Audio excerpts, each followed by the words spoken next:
নমস্কার বন্ধুরা, কাকলিস ব্লগে আপনাদের সবাইকে স্বাগত। আমার আজকের রেসিপি মটন কষা। মটন কষা খেতে কিন্তু আমরা ভীষণই পছন্দ করি, তবে কিভাবে কম সময়ে কম মশলা ব্যবহার করে মটন কষা বানানো যায় সেটাই আপনাদের সাথে শেয়ার করব। চলুন দেখে নেওয়া যাক আমার আজকের এই ভিডিওটিতে। মটন কষা বানানোর জন্য এখানে আমি 500 গ্রাম মটন নিয়ে নিয়েছি। মটনগুলো আমি ভালোভাবে ধুয়ে পরিষ্কার করে জল ঝরিয়ে নিয়েছি। একটি মিক্সিং জারে আমি মশলাটা রেডি করে নেব। নিয়ে নেব পেঁয়াজ কুচি, আদা, রসুন, লঙ্কা, রং আর ঝালের জন্য লাল লাল লঙ্কাগুলো আমি বেশি নিয়েছি, এলাচ, হালকা জল দিয়ে এগুলো আমি পেস্ট করে নেব। রান্নাটা শুরু করবার জন্য চুলাতে কড়াই বসিয়ে কড়াইটাকে আমি গরম করে নিয়েছি। এখন আমি তেল দিয়ে দিব আর আলুগুলো ভেজে নেব।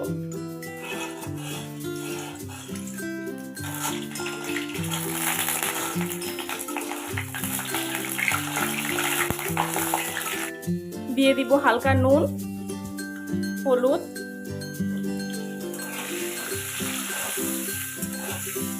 নুন আর হলুদ দিয়ে আলুগুলো আমি ভালোভাবে ভেজে নেব।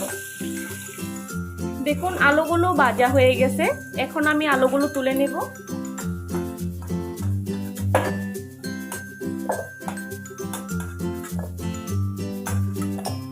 এখন আমি আরেকটু তেল দিয়ে দিব।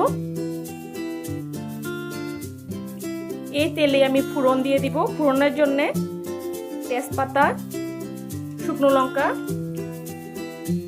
হালকা নাড়িয়ে চাড়িয়ে শুকনো লঙ্কা আর তেজপাতাগুলো হালকা ভেজে নেব। দেখুন তেজপাতা আর শুকনো লঙ্কাগুলো ভাজা হয়ে গেছে। এখন আমি দিয়ে দিব গোটা জিরা আর দিয়ে দিব পেঁয়াজ কুচি।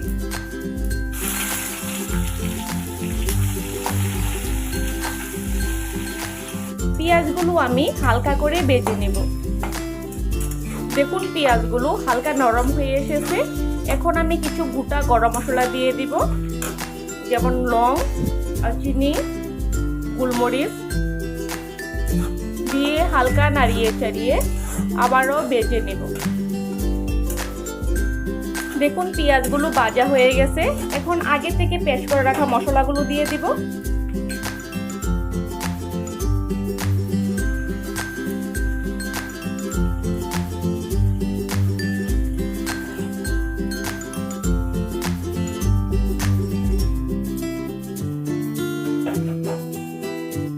এখন হালকা নাড়িয়ে চাড়িয়ে দিয়ে দিব কিছু গুঁড়ো মশলা, যেমন হলুদ গুঁড়ি, জিরার গুঁড়ি,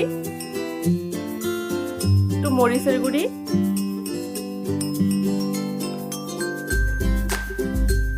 এখন সবগুলো একসাথে ভালোভাবে মিশিয়ে মশলাটাকে আমি ভালোভাবে কষিয়ে নিব।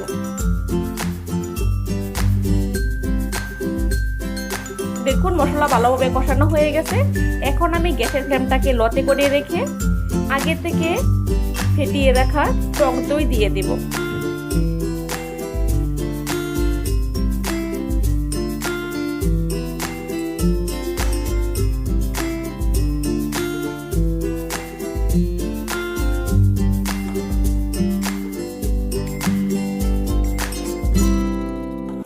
টক দই সহ মশলাটাকে আবারও ভালোভাবে কষিয়ে নেব।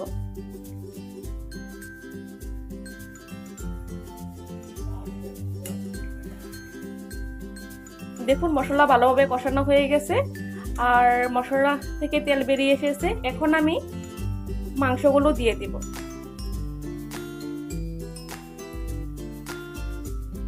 সাথে আলুগুলো দিয়ে দিব আর দিয়ে দিব দুটো রসুন, দিয়ে দিব স্বাদ মতো নুন।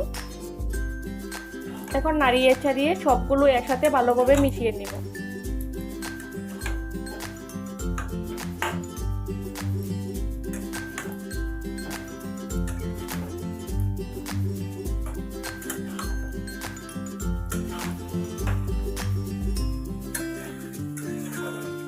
গ্যাসের ফ্লেমটাকে মিডিয়ামে করে রেখে মাংসগুলো আমি ভালোভাবে কষিয়ে নেব।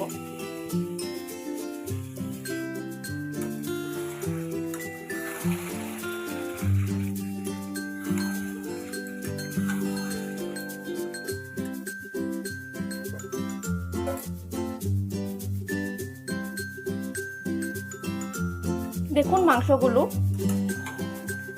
ভালোভাবে কষানো হয়ে গেছে আর মাংসগুলো 50% হয়ে এসেছে। এখন আমি হালকা জল দিয়ে দিব।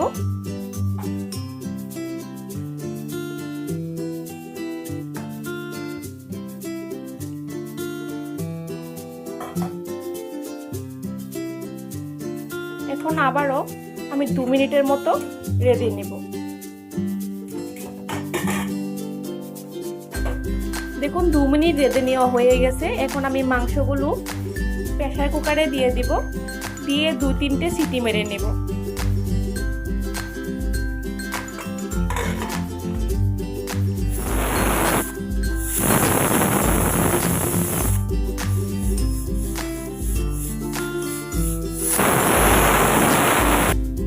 তিনটে সিটি মারার পর এখন আমি গ্যাসটাকে অফ করে দিব আর প্রেসার কুকারটাকে ঠান্ডা হতে দেব। প্রেসার কুকারটা ঠান্ডা হওয়ার পর দেখুন প্রেসার কুকারটা খুলে নিয়েছি। আমার আজকের রেসিপি রেডি হয়ে গেছে। জানাবেন রেসিপিটি কেমন হয়েছে, কমেন্ট করে জানাবেন। যদি ভালো লেগে থাকে আপনারা বাড়িতে অবশ্যই একদিন ট্রাই করে দেখবেন।